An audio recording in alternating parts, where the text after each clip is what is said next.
Pinoy Creepy Stories 18. This happened November 28 last year. Nagbakasyon yung mga katrabaho ko dito sa Bicol. After ng escapades namin nagstay sila sa bahay namin. Nabanggit ko sa kanila na may pasyalan with street foods malapit sa amin. So bago yun naligo muna sila. Halos lahat sila nag-CR kaya medyo tinatamad na sana ako noon, tumuloy kasi lampas 10 kami noon. And inabot kami ng ilang oras sa pag-CR nila. Fast forward papunta na kami dun sa pasyalan and we decided to use a navigation app. Naka-van kami noon at around 10 PM kami umalis. Hindi ko alam pero ibang way ang tinuro sa amin nung app and hindi ako familiar dun, lalo na dapat main road ang dadaanan namin papunta sa balak namin puntahan, pero yung nasa map pasikip ng pasikip ang daanan. Sabi ko sa kasama namin wag nang tumuloy kasi parang di na kasya yung van sa dinadaanan namin, pero pinilit niya na tumuloy so hinayaan ko na lang kasi iniisip ko makakalabas kami. So ayun, habang tumatagal pasikip ng pasikip yung daanan namin till may paliko kaming dadaanan at may lumang bahay doon. Pagdaan namin doon iba na yung pakiramdam namin lahat. Yung friend kong gay na sobrang dull biglang nanahimik, so doon iba na talaga yung aura sa loob ng van. Pagliko namin doon sa lumang bahay may pababang part na dadaanan kaso di kinaya ng van kasi tumatama yung unahan sa sobrang lalim, so nag-decide kami na lumiko at bumalik na lang.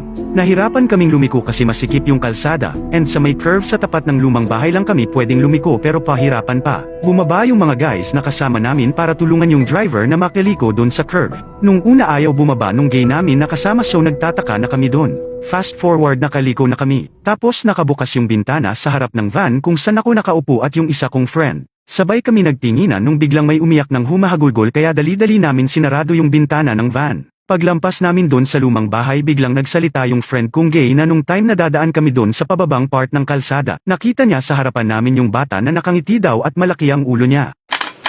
Parang nainis daw yung bata na di kami tumuloy doon sa pababang part kaya ayaw niyang bumaba ng van. Pagkasabi niya noon nahulog kami sa gutter nung kalsada. Nung unang hulog ng isang gulong sa harap nagpreno agad yung kasama namin and malakas ang kapit ng preno niya, so nagulat kami na nahulog pati yung isang gulong sa likod kahit nakapreno. At parang may malakas na tumulak sa likod ng van para mahulog kami. Lakas ng sigawan namin. Sobrang takot na kami noon kasi liblib yung lugar and walang lumalabas na mga tao doon kahit may commotion sa labas.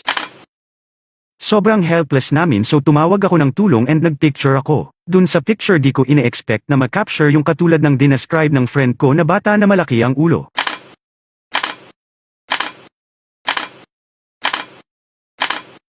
Nasa likod ng ulo ng driver na kaibigan namin yung mukha niya and nakangiti siya sa akin. Walang ibang tao sa van kundi silang mag-asawa lang na nasa harap. Hindi ko napansin yun nung una kasi nang hihingi kami ng tulong sa mga tanod para itulak yung van. Napansin ko pa yung mga aso nagkumpulan malapit doon sa lumang bahay and nakatingin sa amin pero hindi sila tumatahol. Nung naangat na yung van sumabay sa amin yung mga tanod para ihatid kami sa main road and nabanggit ni kuya na madalas na daw mangyari yun sa part ng kalsada na yun kaya di na sila nagulat nung naaksidente kami doon. May kababalaghan daw talaga sa part na yun. Kaya pala nung dumating sila at nagtutulak ng van tinginan sila ng tinginan. Dumaan muna kami sa simbahan para magdasal kasi babiyahe sila pabalik ng Manila kinaumagahan. Halos lahat kami di nakatulog pagkakita nung picture na nakapture ko nung nandun kami. Naalala ko kaya pala parang may pumipigil sa amin umalis kasi halos lahat sila inabot ng ilang oras sa pag-aayos papunta doon.